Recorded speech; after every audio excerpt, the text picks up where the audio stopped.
lihat kandidatnya, prestasinya apa, rekam jejaknya seperti apa, track recordnya seperti apa, udah.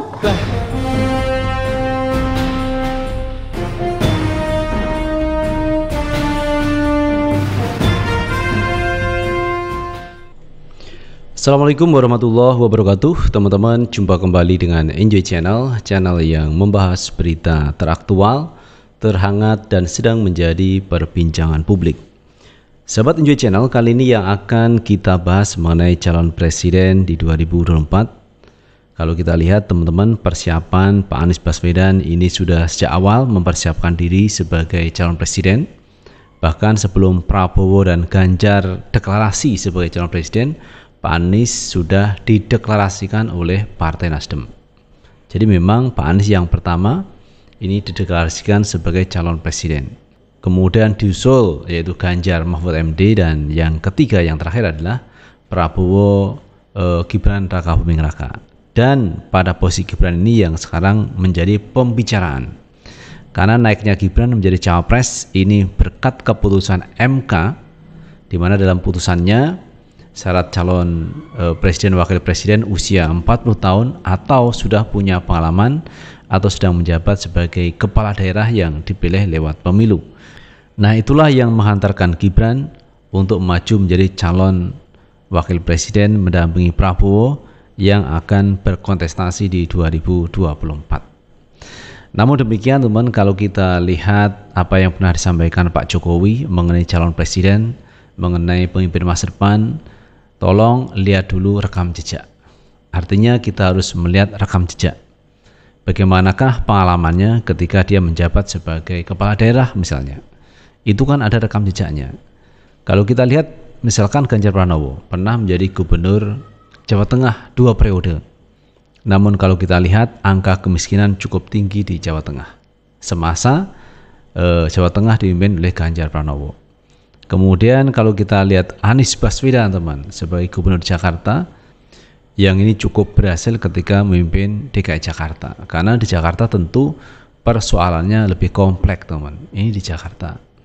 Dan kemudian kalau kita lihat Pak Prabowo Subianto sebagai Menhan, kita sudah tahu prestasinya, dan Pak Prabowo beberapa kali daftar menjadi calon presiden, bahkan menjadi calon wakil presiden yang dulu bersama Megawati. Dan sampai hari ini Pak Prabowo gagal menjadi presiden.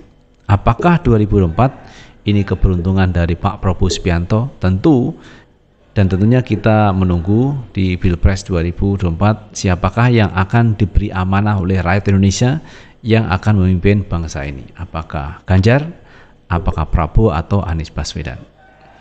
Nah teman-teman, mengenai rekam jejak coba kita perbandingkan teman-teman ya.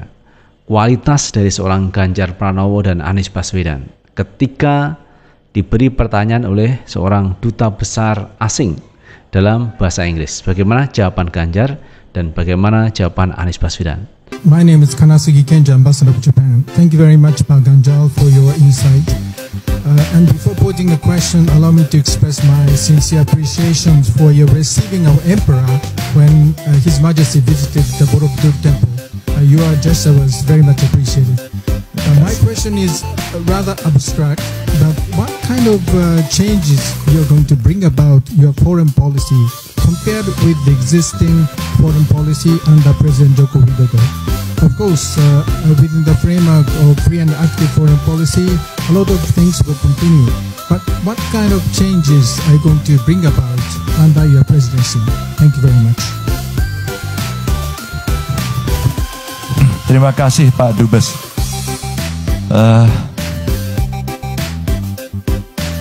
Kaisar Bapak ternyata ramah sekali. Saya mengantarkan Kaisar melihat candi, dan dulu kami dikasih tahu Pak Dubes, nanti tidak boleh salaman. Padahal kami ingin salaman. Kami ingin jabat tangan dengan Kaisar. Dan kami disuruh berhenti, dan tidak boleh salaman. Padahal kita pengen salaman. Dan orang Indonesia kalau sudah salaman ditambahi satu lagi, selfie. Yang saya luar biasa adalah begitu kami berdiri, Pak Kaisar mendatangi kami dan mengajak salaman. Sesuatu yang luar biasa. Dan saat itu ada former Prime Minister, betul ya? Ada former Prime Minister ikut hadir, Pak Fukuda ya? Betul. My name is Kanasugi Kenji, Ambassador of Japan. This is not so much to do with diplomatic strategy, but people say that democracy in the world is declining, and during your presentation you seem to suggest that democracy in Indonesia is on the downside. And if so, how are you going to redress the situation? How are you going to rectify domestic politics in this country? Thank you. Now, with regard to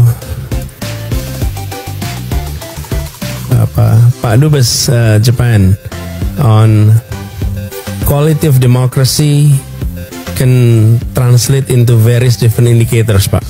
Even the definition of democracy, there is no less than 500 definition of what is called democracy. So translation into that is numerous. But I think issue number one that needs to be brought back is to restore trust into institution of democracy. Restoring trust into the institutions, be it constitutional court, be it the parliament, be it all others, restoring institution, that's one. And how do we do that? One is appointments and code of ethics that is seriously upholded, and it has to start with example. Top leadership needs to show commitment on upholding ethics. If top leadership compromise on ethics, then the rest will even go further. Number two, revising some of our law that has restricted freedom of expression. And we have seen some of our laws being used to suppress freedom of expression. And even today, the cyber law, for example, the cyber law has been so flexible in indicting almost anyone if they have expressed some criticism, even criticism not toward government, even criticism toward other entity of non-state. You can be charged and you can be prosecuted. And I think we need to revise some of that to ensure freedom of expressions. And number three is, which is not less important, is combating corruption in a serious way and addressing the upstream, the core of why corruption is happening, especially on policy making. Political financing has not been reformed for the past 25 years. We reform our electoral system, we reform our party system, we reform central and local government relationship, we reform presidency and other national bodies of the state, but we did not reform how political process, how political party, how campaign is being financed. Without addressing that issue, we will always trap with various derivatives of corruptions, which is now are seeing. So quality of democracy is not only being judged by the electoral process, but also by the quality of delivery of democracy itself, and also by ensuring that principle of good governance is present. So that would be the agenda. This is big, may not be complete in a year or two, but if we don't start by expressing our commitment, outlining the plan, and making it public, then we will not be able to achieve all of that. And I think that one of our commitment to be done if authority is being given. Power is still in the land of in the people, but authority that can be given to any one of us. Terima kasih, Pak. Nah, itu teman, wawancara yang cukup luar biasa. Ketika Ganjar ditanya dalam bahasa Inggris, dia menjawab seperti itu. Anies Baswedan ketika ditanya menggunakan bahasa Inggris menjawabnya juga seperti itu. Jadi masyarakat bisa menilai logis mana jawaban dari Ganjar ataupun Anies Baswedan. Karena memang seorang presiden atau wakil presiden biasanya berkunjung di luar negeri. Nah, ketika di luar negeri itu kan sering berbicara dalam bahasa Inggris. Nah, ini kita sebagai bangsa Indonesia akan bangga kalau pemimpin kita itu bisa bahasa Inggris dan bisa berkomunikasi di luar negeri secara baik. Sehingga tidak menggunakan bahasa Indonesia tentunya, karena percaturan dunia adalah bahasa Inggris. Itu kalau kita lihat perbandingan, kita meng-compare antara kemampuan Ganjar dan kemampuan Anies Baswedan. Namun demikian, kalau kita lihat di berbagai lembaga survei teman, Anies Baswedan selalu di urutan ketiga setelah Prabowo dan Ganjar Pranowo. Nah teman-teman, untuk lebih jelasnya coba kita baca beritanya. Kita ambil berita dari CNN Nasional. Anies soal posisi buncit di survei, makin hari makin optimis. Bakal calon presiden Koalisi Perubahan Anies Baswedan mengaku kian optimis menatap gelaran Pilpres 2024.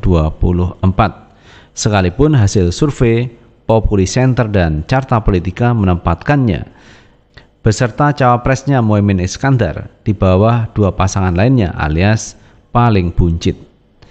Ya, kita terus jalan, kita terus bekerja, kita terus menjangkau semua dan kami makin hari makin optimis, kata Anies saat ditemui di Grand Serela, Yogyakarta, Jumat 10 November 2023. Anies optimis membawa perubahan dari berbagai situasi atau fakta yang ia temui selama dirinya bersafari ke berbagai daerah. Salah satu soal harga kebutuhan pokok yang menurutnya masih belum semuanya terjangkau oleh kalangan masyarakat. Demikian pula soal lapangan pekerjaan yang baginya masih harus diperluas. Suara dan pesan yang ia bawa dari masyarakat adalah motivasi buat Anies untuk menghadirkan perubahan ke arah yang lebih baik di segala aspek. Itu teman-teman yang disampaikan Pak Anies Baswedan. Pak Anies menyadari dari berbagai lembaga survei menempatkan pasangan Amin Anies Baswedan Muhaimin ini di urutan ketiga. Sadar Pak Anies. Namun demikian dengan hasil survei seperti itu memberikan motivasi tersendiri bagi Anies Baswedan dan Muhaimin Iskandar untuk meningkatkan terus bagaimana bisa menjangkau yang lebih dalam dari masyarakat Indonesia. Jadi di berbagai tempat ini dikunjungi Pak Anies Baswedan dan Muhaimin Iskandar. Dan alhamdulillah teman ya, kalau kita lihat animo masyarakat untuk hadir di acara Anies Baswedan ini luar biasa. Di mana-mana ini peserta pendukung Anies Muhaimin ini cukup besar. Tapi ketika disurvei ini selalu di urutan buncit, di urutan ketiga. Tetapi tidak masalah bagi Anies Baswedan teman ya. Ini sebagai cambuk, ini sebagai vitamin yang menyehatkan untuk bisa meraih dukungan yang terbanyak dari warga masyarakat Indonesia. Itu sahabat Enjoy Channel yang bisa kita bahas, dan terima kasih sudah menonton. Jangan lupa tetap like, subscribe, share, dan komen di channel ini agar kita bisa membangun channel ini menjadi lebih baik lagi. Sukses selalu. Assalamualaikum warahmatullahi wabarakatuh.